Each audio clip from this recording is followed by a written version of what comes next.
¿Qué tal? Buenos días. Bolivia pone fin a unas horas convulsas en las que ha sido sofocado un golpe de Estado militar.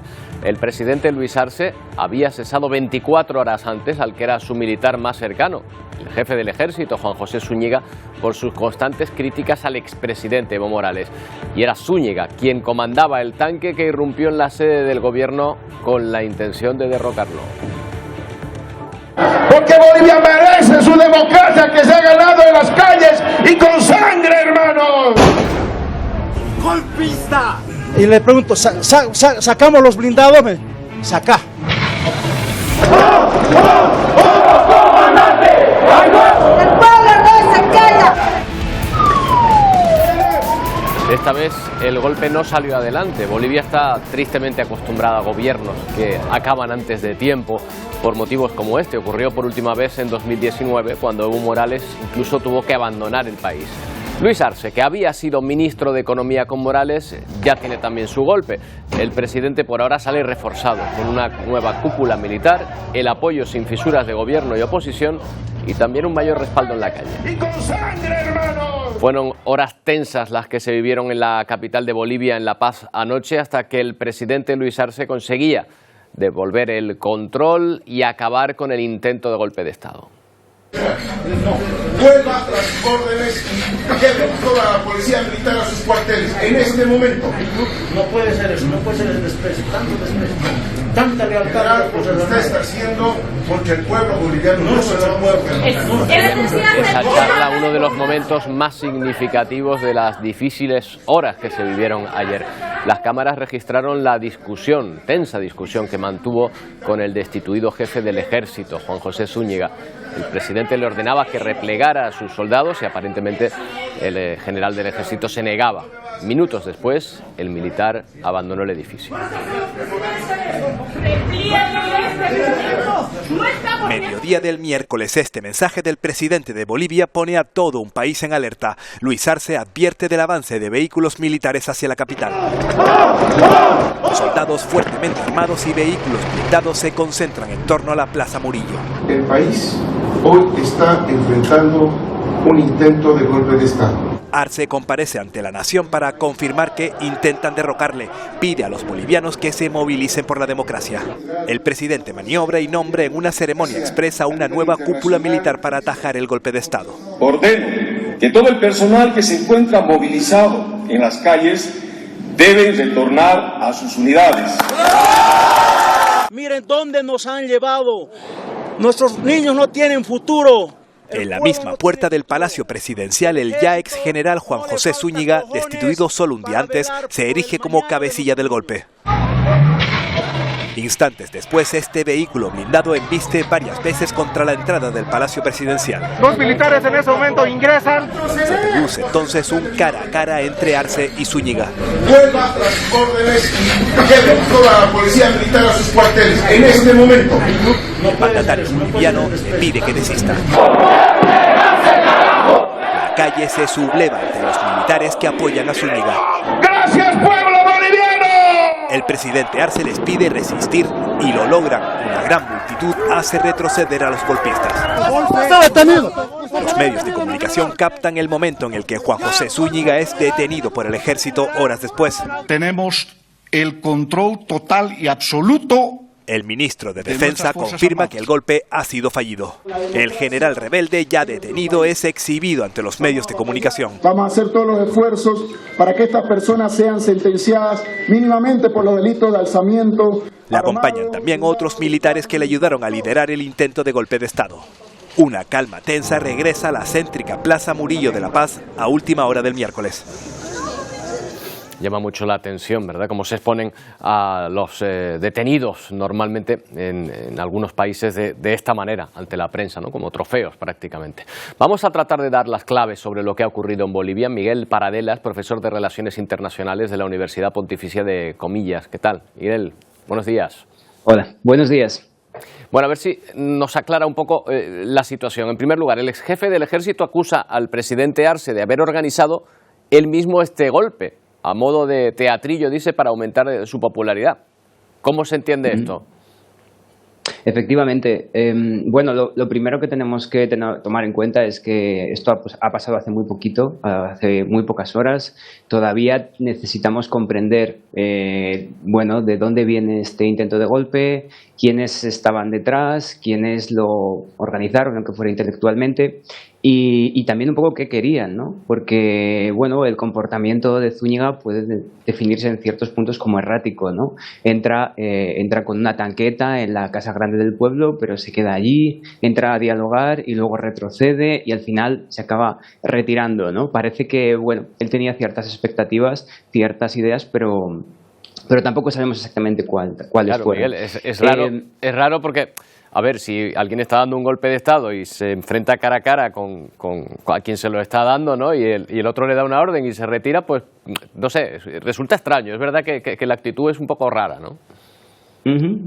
Sí, claramente tenemos que esperar para que se dé la investigación consiguiente, que seguro que será profunda, para conocer un poco qué hay detrás. Pero sí, las causas del golpe con respecto a la figura de Zúñiga, su destitución y cómo parece que, bueno, pues fue un cierto intento desesperado por no ser retirado desde su puesto, pero también un poco a lo que se enfrentó una vez lo lleva a cabo, ¿no? Probablemente un bajo seguimiento por parte del ejército, que no se movilizó masivamente en su apoyo, un rechazo regional muy fuerte, que es una gran diferencia con lo que pasó en 2019. Tenemos a la OEA, tenemos a la CAN, tenemos el CELAC, todos rechazando claramente el golpe. Tenemos a todos los países de América Latina a través de sus dirigentes rechazándolo, e incluso tenemos actores nacionales como puede ser desde la Conferencia Episcopal o desde los partidos políticos, los sindicatos, los partidos de la oposición, todos rechazando ese golpe. Bueno, probablemente eso le hizo ver que lo que él esperaba, que era un apoyo multitudinario que sacara a Arce de la presidencia, no se dio, y probablemente en última instancia ese encaramiento, digamos, Luis Arce, el presidente de Bolivia, saliendo a darle la orden a los militares sublevados de que retomaran sus posiciones, frente a lo que él probablemente esperaba, y es que simplemente huyera, ¿no? Y que a lo mejor eso pudiera generar un efecto dominó y que llevara a mayor movilización y mayor apoyo del golpe, pues todo ese conjunto de elementos negativos probablemente tuviera mucho que ver en que al final el golpe no triunfara, ¿no? Claro, en Bolivia desde luego tienen experiencia en este tipo de situaciones, ¿no? Es un país que ha tenido, bueno, algunos historiadores hablan de hasta 190 intentonas de golpe de Estado. En la historia moderna, Evo Morales, por ejemplo, tuvo que soportar el suyo. Efectivamente, en 2019, en un contexto político muy complejo, estamos hablando de la reelección que se da a Evo Morales, ¿no? Que llevaba en el gobierno desde 2006, que trata de quitar la reelección del texto constitucional, que está en el artículo 168, que prohíbe la reelección consecutiva más de 2 veces, más que una y una. Y entonces, habiendo perdido ese referéndum, consigue un fallo del Tribunal Constitucional que entiende que la capacidad de reelegirse es un derecho humano. Vuelve a las elecciones y justo en primera vuelta está a punto, en teoría gana de tal manera que no hace falta una segunda vuelta, y a raíz de todo eso se genera una serie de descontentos civiles apoyados por policía y militares que fuerzan a Evo Morales y a todos los miembros de su gobierno, e incluso también a senadores, miembros de la Asamblea Legislativa, a que dejen el poder, y da paso al gobierno de Jeanine Áñez, que durará hasta la convocatoria de elecciones en 2020. Lo cierto es que después también hay en el futuro muchas incógnitas. Luis Arce, digamos que fue un delfín o por lo menos una propuesta de Evo Morales, pero Evo Morales ahora dice que quiere volver a presentarse, con lo cual estaría en competencia directa con quien él propuso en su momento, ¿no? Efectivamente. Bueno, ahora mismo Bolivia encara problemas económicos y políticos. Económicos, bueno, tiene déficit de dólares, está teniendo paros, o sea, manifestaciones, bloqueos por parte de transportistas. Hay ciertos problemas económicos, ¿no? Pero a mayores los problemas políticos son más acuciantes. El movimiento del socialismo, que sigue siendo liderado por Evo Morales, pues se ha fracturado entre aquellos que apoyan a Arce y los que apoyan a Evo Morales. Y de tal manera que incluso hemos visto pactos, algo extraordinariamente inusual en la política boliviana, que había estado muy cohesionada en torno a la figura de Evo Morales, el movimiento del socialismo, y vemos cómo los sectores críticos del MAS, que ahora son Evo Morales, se están aliando con la oposición, con la que siempre ha habido unos enfrentamientos muy exacerbados, ¿no? Entonces, Luis Arce, como desde su gobierno, desde su presidencia, se está viendo en una situación muy complicada políticamente, y bueno, tuvimos hace muy pocos días, hace un par de semanas, cómo se reunían en la Asamblea, en el Congreso, para destituir a unos magistrados que el propio Arce quería mantener, quería renovar, y cómo la alianza entre la oposición y los grupos afines a Evo Morales destituían a esos magistrados, ¿no? Y todo esto con un rechazo por parte del Tribunal Constitucional, que decía que esa convocatoria de esa asamblea no era legal, porque no se hacía a través de la figura de vicepresidente, que justo estaba sustituyendo a Arce, que estaba en un viaje diplomático. Por último, Miguel, ¿crees que por lo menos ha servido esta intentona para galvanizar voluntades en torno, ya no digo solo al gobierno, sino en torno a la democracia boliviana, a las reglas del juego que se ha planteado la población allí? Efectivamente, el golpe ha fracasado. Lo que fuera que esperaba Zúñiga no lo ha conseguido. Y la figura de Arce se refuerza mucho, ¿no? Se refuerza. Ahora bien,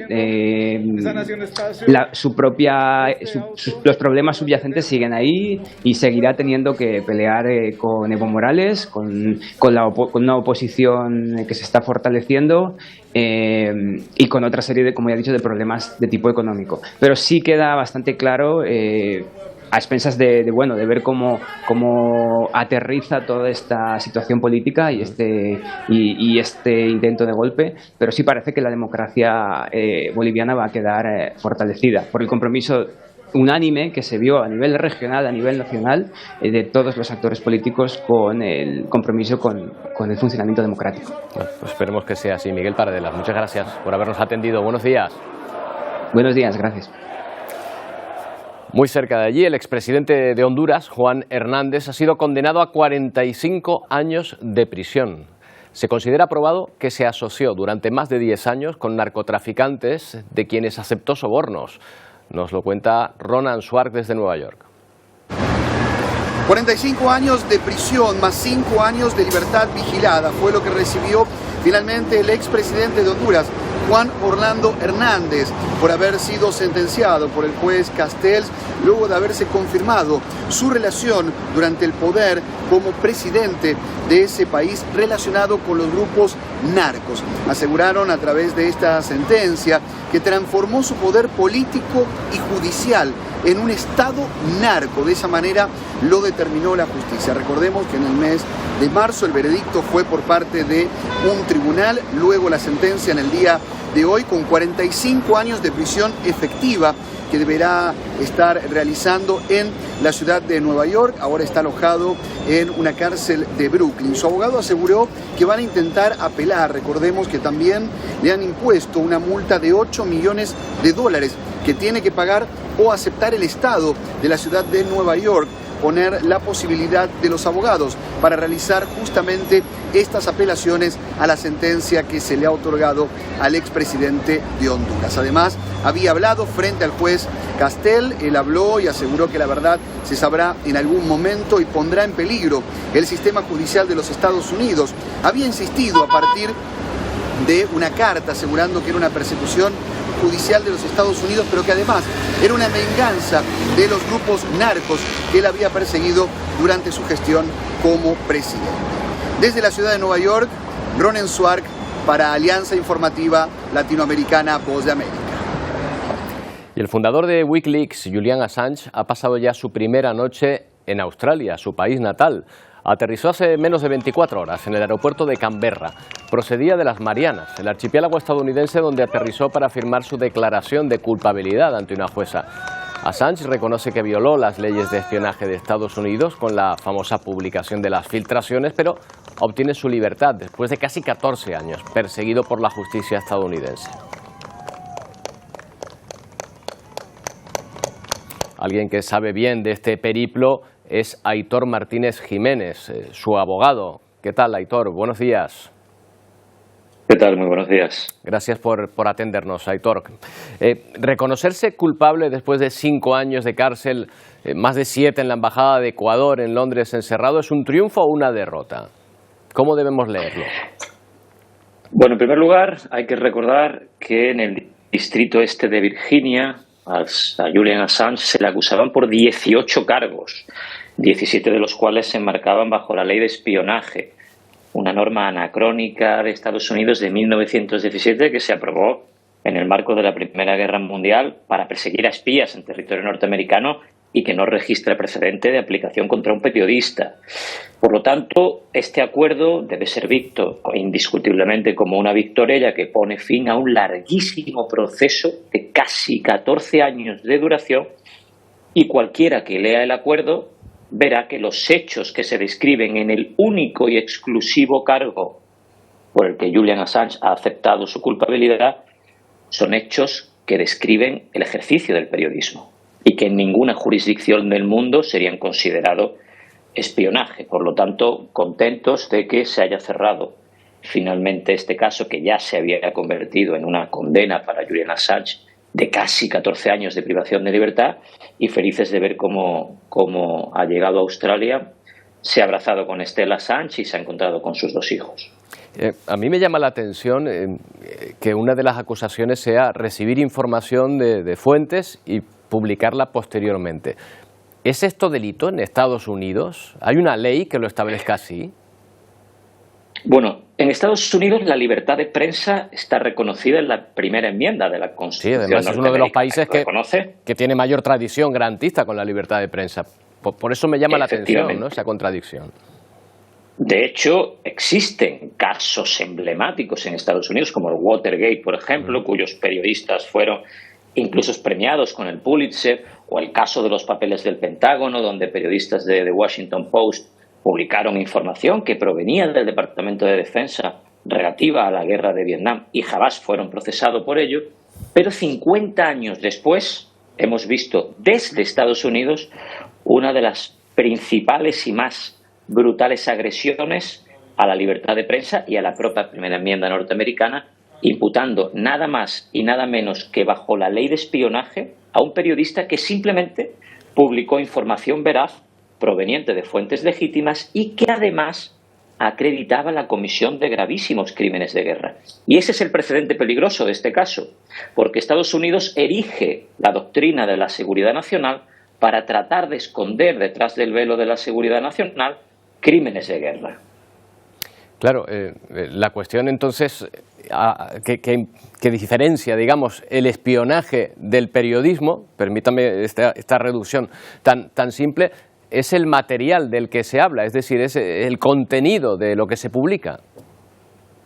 Efectivamente, Estados Unidos argumenta, cualquiera puede ver ese acuerdo porque ya ha circulado por redes sociales, Estados Unidos argumenta que el material que Chelsea Manning trasladó a Wikileaks y que posteriormente Wikileaks hizo público, hay que recordar, en una operación conjunta con los principales medios de comunicación del mundo, The New York Times, Der Spiegel, The Guardian, Le Monde y El País, medios de comunicación que jamás han sido perseguidos, se disparó la acción penal contra el eslabón más débil de esa cadena, Julian Assange.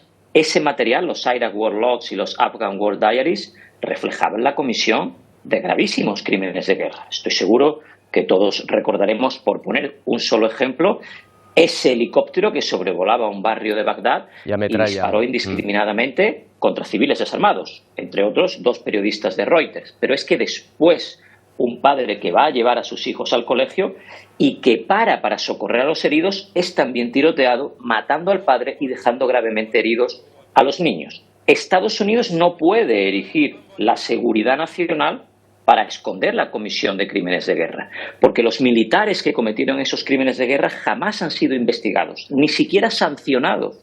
Y sin embargo, el periodista, que en su derecho, y yo diría que obligación de publicar la comisión de esos crímenes de guerra, enfrentaba nada menos que 175 años de cárcel, 17 cargos bajo la ley de espionaje. Aitor, Julian Assange ha estado en los últimos 5 años en una cárcel de alta seguridad. Algunos se refieren a ella como el Guantánamo inglés o el Guantánamo londinense. ¿Tan dura es? ¿En qué condiciones ha estado durante estos años? Bueno, de hecho, Julian Assange lleva privado de libertad de una u otra forma desde hace casi 14 años. En un primer momento, en un régimen de prisión provisional después de ser detenido en diciembre de 2010 en Londres. Posteriormente, con un arresto domiciliario y una tobillera de geolocalización en Norfolk. Después, casi 7 años en un régimen infrahumano en la Embajada de Ecuador en Londres, sin acceso al aire fresco, sin acceso a la luz solar, en lo que Naciones Unidas consideró era una situación de detención arbitraria.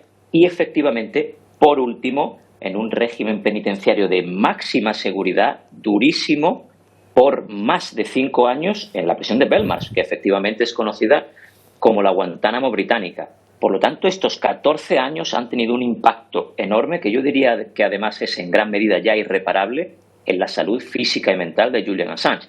Y no lo afirmo yo, que he visto ese paulatino deterioro durante más de una década, lo he vivido en primera persona, sino que el relator de la ONU contra la tortura le visitó en la prisión de Belmarsh junto con 2 médicos especializados en tortura y emitió un durísimo informe al Consejo de Derechos Humanos de la ONU en el que afirmó que Julian Assange estaba siendo sometido desde hacía más de una década a una situación de tortura, y utilizó la palabra, con todas las consecuencias, la palabra tortura, e incluso médicos afirmaron que podría llegar a morir en prisión o incluso cometer suicidio. Por lo tanto, estos 14 años han sido real y efectivamente una condena para Julian Assange. Usted lo ha acompañado, Aitor, durante buena parte de este tiempo. ¿Ha podido comentar con él si retomará su actividad periodística? ¿Qué planes tiene ahora en un futuro inmediato? Bueno, yo hablo con él habitualmente y efectivamente en el momento en que dejó la prisión hablamos, pero no era el momento de disquisiciones jurídicas ni de disquisiciones profesionales sobre su futuro, sino era el momento simplemente de darle un abrazo, de desearle lo mejor desde el punto de vista humano, de que llegara a Australia, de que descansara por fin con su familia. Hay que recordar que tiene 2 hijos menores con los cuales ha tenido una interacción muy limitada en todo este tiempo, precisamente por el régimen penitenciario de Belmarsh. Y lo que sí destacaría es que Julian Assange es el periodista más laureado de todos los tiempos. Solo hay que ver el volumen de reconocimientos y premios que atesora. De hecho, es una persona que ha estado nominada sistemática y recurrentemente al Premio Nobel de la Paz todos los años. Por lo cual, si quisiera seguir ejerciendo el periodismo, sería absolutamente legítimo, ya que, insisto, es un icono del periodismo y de la libertad de prensa en el mundo. Aitor Martínez Jiménez, abogado de Julian Assange. Muchas gracias por su tiempo. Buenos días. Gracias a ustedes. Placer. Bueno, hay novedades en Kenia. El presidente del país da un giro de 180 grados y descarta la subida de impuestos tras una ola de protestas sin precedentes en Nairobi, en la capital. And listening keenly to the people of Kenya. Ruto asegura haber escuchado atentamente al pueblo, ha dicho, para explicar su marcha atrás en una polémica medida que derivó en el asalto al Parlamento y la muerte de 23 personas. Ruto ha confirmado medidas inmediatas de austeridad, entre las que se van a incluir la reducción de gastos de instituciones oficiales, incluida la propia presidencia. Y en Oriente Próximo, un ataque de Israel sobre el Líbano ha matado a 19 personas. Es el último episodio de las tensiones transfronterizas entre el ejército hebreo y Hezbollah, que avivan los temores de una guerra. Estados Unidos busca rebajar la tensión, mientras Israel pide más armas en la Casa Blanca. Our war is not with the people of Lebanon. Israel amenaza con devolver al Líbano a la edad de piedra en caso de guerra con Hezbollah. Galán, sin embargo, ha declarado que el gobierno de Netanyahu prefiere una solución diplomática para rebajar la tensión en la frontera. Intenciones que no se corresponden con los hechos. En las últimas horas, 19 personas han muerto en un ataque israelí contra un edificio de 2 plantas en el sur del Líbano. Decenas de viviendas y vehículos han sufrido daños. La diplomacia internacional hace esfuerzos por contener la extensión del conflicto y Turquía avisa: apoyarán al Líbano ante cualquier amenaza de Israel. Netanyahu no ha tardado en darle la réplica a Erdogan.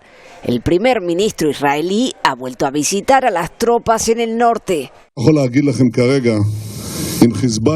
donde ha asegurado que también lograrán la victoria ante Hezbollah. Naciones Unidas se muestra preocupada, hasta el punto que califica la situación de potencialmente apocalíptica, advertido desde Ginebra el jefe de Asuntos Humanitarios de la ONU, Martin Griffiths. En Gaza se sigue librando la guerra sin que de momento parezca que Israel o Hamás estén dispuestos a negociar la tregua. El conflicto se ha cobrado más de 37.000 vidas, en su mayoría mujeres y niños, según fuentes palestinas. Una cifra que podría multiplicarse tras la última alerta de Naciones Unidas. El riesgo de hambruna persiste en la franja, con 500.000 de palestinos al límite. Los padres en el enclave dicen que no tienen más remedio que contemplar impotentes como sus hijos luchan por sobrevivir. Otro escenario de guerra, el de Ucrania. Tanto Rusia como Ucrania se atribuyen el éxito de los últimos combates. Rusia asegura haber repelido ataques del ejército ucraniano y haber destruido equipos militares, incluidos tanques, vehículos blindados y armas autopropulsadas. Al mismo tiempo, Ucrania afirma que ha librado combates con el ejército ruso en la línea del frente durante las últimas 24 horas con éxito.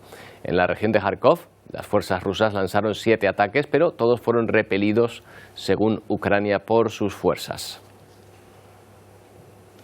Y enseguida iremos hasta Sevilla para contarles una novedad médica que bien podría salir de una película de ciencia ficción, pero que es cierta. El Hospital Virgen del Rocío de Sevilla va a poder curar quemaduras, ya lo está haciendo, gracias al implante de piel humana cultivada artificialmente. Todo un avance, enseguida se lo contamos.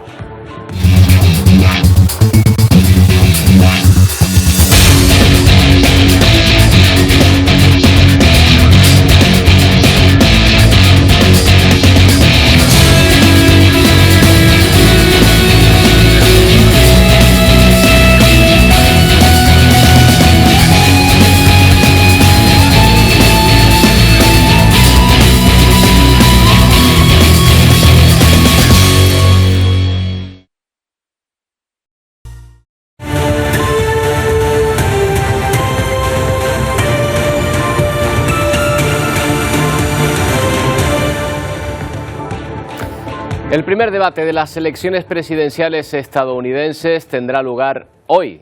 Y recordando el debate de 2020 entre Biden y Trump, estos son algunos aspectos que podrían repetirse. Cuando estos dos se encontraron por última vez, let people know you're a senator. I'm not going to answer the question because the question is. Uno era presidente en su primer mandato, Donald Trump. He hecho más en 47 meses. He hecho más de lo que tú has hecho en 47 años, Joe. El otro, un político de larga trayectoria. La gente necesita ayuda. El enfrentamiento, que duró 90 minutos, estuvo lleno de caos e interrupciones. ¿Quieres callarte, hombre? ¿Quién está en tu lista, Joe? Esto es tan poco presidencial. Se espera el mismo teatro político este jueves, pero podría atenuarse debido a las nuevas reglas. En este debate, el micrófono de un candidato se silenciará cuando no sea su turno de hablar. Una de las líneas más memorables del primer debate 2020 se produjo cuando se le pidió al entonces presidente Trump que condenara a los supremacistas blancos. Los analistas dicen que emitió una alerta. Chicos orgullosos, retrocedan y esperen. A ambos se le preguntó si aceptarían los resultados de las elecciones de ese año. Si son unas elecciones justas, estoy 100% de acuerdo, pero si veo que se manipulan decenas de miles de votos, no puedo aceptarlo. Lo aceptaré, y él también lo hará. ¿Sabes por qué? Porque una vez que se declare al ganador, después de que se cuenten todas las papeletas, se cuenten todos los votos, ese será el final. Cuando Trump perdió las elecciones, sus partidarios irrumpieron en el Capitolio de Estados Unidos el 6 de enero de 2021 en un intento de anular el resultado. Los analistas predicen que este debate no cambiará la opinión de los votantes que ya han decidido. Los partidarios de Joe Biden van a descartar sus lapsus lingüísticos o sus declaraciones erróneas porque así es Joe Biden. Y los partidarios de Trump de manera similar van a decir, sí, bueno, él es simplemente Trump, está hablando espontáneamente. Para septiembre está previsto un segundo debate entre los candidatos presidenciales, pero eso podría depender de cómo vayan las cosas este jueves. Jacopo Luzzi, Voz de América, Washington. Bueno, una de las principales diferencias respecto a ese debate es que han pasado 4 años y eso puede notarse también. María Rosman, nuestra colaboradora en Estados Unidos, creo que tiene asientos de primera fila para el debate. ¿Vas a poder asistir, María? Sí, claro que sí, ahí voy a estar esta noche. De hecho, si te fijas aquí detrás de mi casa, prácticamente se puede ver dónde va a ser el debate, es aquí. Ah, justo ahí. Así que ahí mismo, sí, es en la Universidad Georgia Tech, así que me queda ahí mismo. Bueno. Pero sí, realmente va a ser interesante, vamos a estar ahí y como el 70% de los estadounidenses se espera que vayan a estar siguiendo el debate esta noche. Ahí estaré yo también, claro que sí. Bueno, es un debate un poco extraño, porque es demasiado pronto respecto a los debates que se suelen hacer, todavía no ha entrado en campaña. Bueno, creo que es que de hecho todavía no se han nominado oficialmente a los candidatos, ¿no? ¿Por qué tanta prisa? Sí, todavía, exacto. Bueno, para ver un poco el pulso del país también, ¿no? Ahora mismo entendiendo que por una parte el expresidente Trump ha estado pues en la mirilla de todo el mundo, en la mirilla por el hecho de todos estos juicios que ha tenido. Hay en estos momentos del país una gran batalla entre quién es el menos odiado entre ambos candidatos, ¿no? Así están las cosas. Sí que estamos viendo que estas elecciones son un poco diferentes y este debate va a ser diferente, no solamente porque hayan cambiado las reglas del debate para evitar interrupciones, aunque podemos todavía escucharlo. En caso de que uno interrumpa al otro, no podemos entender bien lo que dicen porque no tienen el micrófono, pero sí se va a ver si hay algún tipo de interrupción. Pero hay que entender que estamos hablando de dos personas que a uno prácticamente los republicanos lo han definido, que sería en el caso del rival de Biden, como prácticamente un cadáver andante. Y en el caso de Trump, por ejemplo, Hillary Clinton, en una carta al editor que ha hecho un periódico bastante importante, dijo que la única manera en la que puede fallar Donald Trump esta noche es si se prende fuego. O sea, las expectativas en ese sentido son bajas. Los candidatos no pueden llevar con ellos ningún tipo de notas, no pueden llevar nada con ellos, no pueden consultar nada. O sea, es casi como un examen. Les dan una libreta, un bolígrafo y una botella de agua y ahí vamos a ver realmente en qué condiciones están estos dos candidatos no oficiales, como decías, para realmente hacerse cargo de un país como Estados Unidos en los próximos 4 años. Entonces, hay mucho interés por ver realmente quiénes son estas personas cuando no están leyendo de un teleprompter o no están leyendo un papel o alguien les está diciendo lo que tienen que decir. Ver si realmente se va a basar este debate de esta noche en ataques, si realmente alguno de los dos va a poder presentar algún tipo de plataforma. Entonces, hay curiosidad desde el punto de vista de espectáculo de qué es lo que va a pasar y por otra parte realmente de ver en qué situación están estos dos candidatos. Que así es mostrar una prueba de una fe de vida, ¿no? De decir, oye, estamos todavía en forma y estamos capacitados para esto, porque entre los dos suman 158 años, ¿eh? Sí, realmente en el caso de que Biden ganara la reelección sería el presidente de mayor edad en la historia de Estados Unidos, pero le sigue cerquita a Trump, que tiene 3 años menos. Entonces, sí, hay interés, pero digo, en este caso estamos hablando de que sí es cierto que todavía que los seguidores a muerte de Trump van a seguir siéndolo, los de Biden van a seguir siéndolo, pero hay un consenso en general de que Estados Unidos no está realmente muy contento con ninguno de los candidatos y hay bastante margen de tiempo de aquí a las elecciones para cambiar de opinión, ¿no? Bueno, depende de lo que veamos un poco esta noche. María, nos das mucha envidia pudiendo estar ahí viendo ese debate en directo. Mañana te propongo que hablemos para ver cómo fue, y nos digas cómo se vivió ese debate desde dentro. ¿De acuerdo? Claro que sí, cuentas conmigo. Gracias, María. Hasta mañana. Bueno, pues ahí está, ese debate que seguro que va a fijar la atención de millones de estadounidenses. Otro más, en este caso en el Reino Unido, que celebra, por cierto, elecciones el próximo 4 de julio, enfrentó anoche al primer ministro británico y candidato conservador, Rishi Sunak, contra el líder laborista, Keir Starmer. Según las encuestas, los laboristas tienen una ventaja de 20 puntos. La inmigración es una preocupación para los ciudadanos del Reino Unido. Es injusto lo que sucede cuando la gente viene ilegalmente y se salta la cola, ejerce presión sobre los servicios públicos y amenaza la seguridad. Hay que dejar claro que si vienen ilegalmente no podrán quedarse. Si Keir Starmer es su primer ministro, todos los inmigrantes ilegales estarán en nuestras calles. No entreguemos nuestras fronteras al Partido Laborista. La oposición le contesta: ¿por qué no están siendo procesados? ¿No pueden ser devueltos? ¿Pueden, primer ministro? Ahora tiene la oportunidad de corregir eso. ¿Pero sabe de dónde viene esa gente? Irán, Siria, Afganistán. Cuando usted dice que hay que devolverlos, ¿se va a sentar a negociar con los ayatolás iraníes? ¿Intentará un acuerdo con los talibanes? Es completamente absurdo lo que está diciendo. Otro tema planteado en el debate es cómo se protegerán los espacios y servicios solo para mujeres. Lo haremos cambiando la ley, que la antigua ley de igualdad reconozca que el sexo es sexo biológico y eso nos permitirá proteger los espacios y servicios exclusivos para mujeres.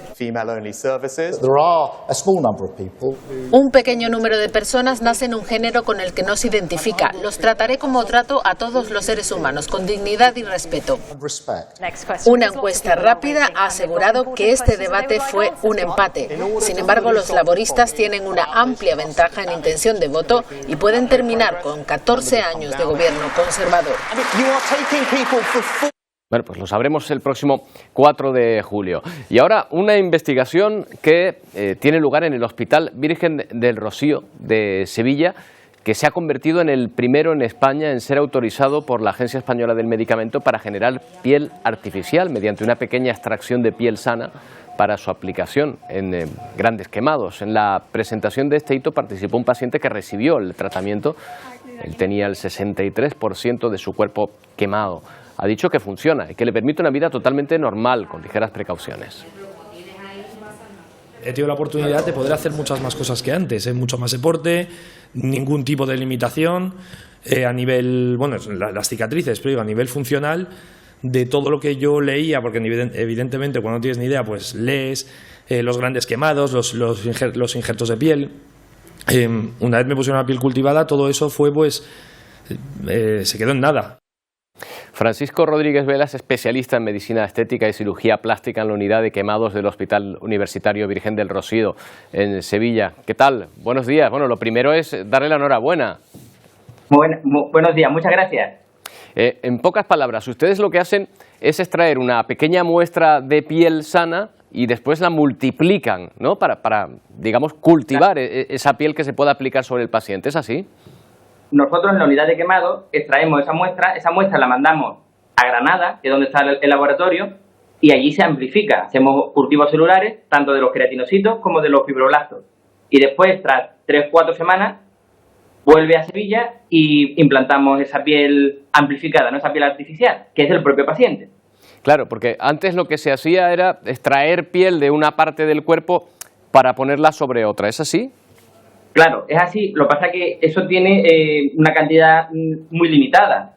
¿Sí? Cuando son grandes superficies, pues no tenemos esa cantidad suficiente para cubrir todo el paciente. Entonces necesitamos de esa producción celular pues para tener más piel y poder cubrir más cantidad de cuerpo. ¿Esa piel cultivada tiene la misma funcionalidad que la piel que brota de otra manera? Claro, tiene la misma funcionalidad que un injerto. Nunca, de momento, hablamos de momento porque esto está cambiando y probablemente de aquí a unos años sea distinto, pero de momento es como un injerto. No es mejor que el injerto habitual, ¿vale? Es verdad que sí, que hace falta más estudios, llevamos solo 18 pacientes y es una piel pues válida, flexible, pero sigue sin ser una piel totalmente normal, porque faltan pues todos los anejos cutáneos, el vello, eso todavía no lo hemos conseguido crear. Imagino. Bueno, pero veíamos ahí, por ejemplo, a este paciente, pues hablando de las maravillas de este proceso. ¿Son ustedes los primeros en llevarlo a cabo en España, pero también a nivel europeo? A nivel europeo somos pioneros. De hecho, hay muy poquitas. Yo me sorprendí cuando hicimos una reunión, ¿no?, de todos los centros que tienen ingeniería tisular, y no hay más de 7 centros en toda Europa que lo hagan. Así que Andalucía, ¿no?, sea pionera en ese sentido, y además con fondos de inversión público, la verdad que es un hito, ¿no?, que es lo que nos da orgullo, ¿no?, el poder contar, ¿no?, que nuestra población pueda contar con esta tecnología que es, vamos, de última vanguardia, ¿no? No, desde luego que sí. Francisco, ¿cuál es la principal dificultad? Porque claro, sobre el papel le resulta fácil, pues coge un trocito y cultivo, ¿no? Pero claro, esto no es plantarlo y echarle agua y que crezca, ¿no? ¿Cuál es la principal dificultad para que se pueda reproducir la piel? Todos los compañeros que estamos implicados, porque eso no es cuestión de un par de compañeros, sino detrás de todo este proceso hay mucha investigación y muchas horas de cultivo, de probar, hasta que se ha conseguido pues un medio que hemos podido ver que es eficaz y que, bueno, encima no tiene efectos secundarios. Pero eso ha sido 12 años de investigación. Entonces lo difícil ha sido llegar a ese medio, ¿no? Claro, me imagino, coordinar también a tantas personas y a tantos equipos. Bueno, pues insisto, como le decía al principio, enhorabuena para usted, a todo el equipo del Hospital Virgen de Rocío que ha conseguido este hito, y a por muchos más. Gracias, Francisco, buenos días. A vosotros, muchas gracias. Saludos. Enseguida llegan nuestros compañeros de Ponte al Día. Wendy, Pedro, ¿qué tal? ¿Cómo va esa mañana? Muy buenos días, Hola, buenos días, Roberto. Ay, pues tenemos un sentimiento un poco nostálgico aquí, que ya nuestro penúltimo programa de la temporada, pero bueno, que vamos con todo. Por supuesto, jueves, hoy toca hablar de uno de los pueblos con encanto de nuestro archipiélago, pues para conocer a su gente, sus tradiciones, sus lugares más emblemáticos. Sabemos que vamos a estar en Lanzarote. ¿De qué pueblo se trata? Tienen que quedarse con nosotros. Bueno, va a ser nuestra última sección de Mi Pueblo para esta temporada que acabamos mañana, pero antes de irnos de vacaciones, Wendy y yo teníamos una tarea pendiente y era desempatar el reto, las competiciones que hemos ido disputando a lo largo de todos estos meses. Nos hemos sometido a una tanda de penaltis y ya veremos si ganó el mejor o no. Quédense con nosotros. Telita marinera. Bueno, que a lo largo de todos estos 9 meses hemos tenido pues secciones, agradecimientos, momentos de todo tipo y muchas historias que afortunadamente gracias a este programa han tenido un final feliz. Hoy hacemos un recordatorio de alguna de ellas. Estos son solo algunos de los asuntos. Hoy nos espera un programa bastante emotivo, bastante especial, y a todo el equipo de Atlántico Noticias, que yo creo que va a ser nuestro último avance ya. Que pasen un feliz verano y que descansen, y un abrazo muy fuerte. Eso es, feliz verano. Feliz verano. Igualmente, compañeros, feliz verano. Aunque mañana les queda un programa, nosotros nos saludamos ya por última vez antes del fin de temporada. Un abrazo para los dos. Y para todo el equipo de Ponte al Día que nos sigue cada mañana. Bueno, las fuertes lluvias que sorprendieron en Nepal han provocado deslizamientos de tierra e incluso inundaciones repentinas. Debido a esta situación atmosférica, han muerto al menos 11 personas, a las que hay que sumar 9 más por caídas de rayos en los últimos días. Cientos de personas mueren cada año por estas situaciones que son comunes en la parte montañosa de Nepal en los meses de verano.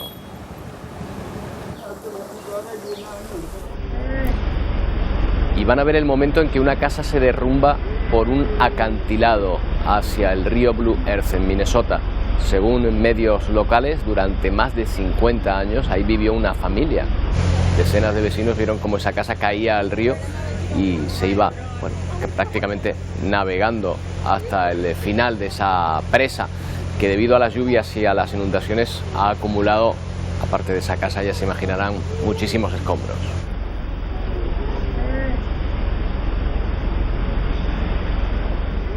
Hemos tenido épocas de invierno más calientes que las que estamos pasando ahora en pleno verano, Emilia. Te iba a completar la frase. Hemos tenido épocas de invierno más secas que las de ahora, ¿verdad, vale, Roberto? Más secas también, desde luego.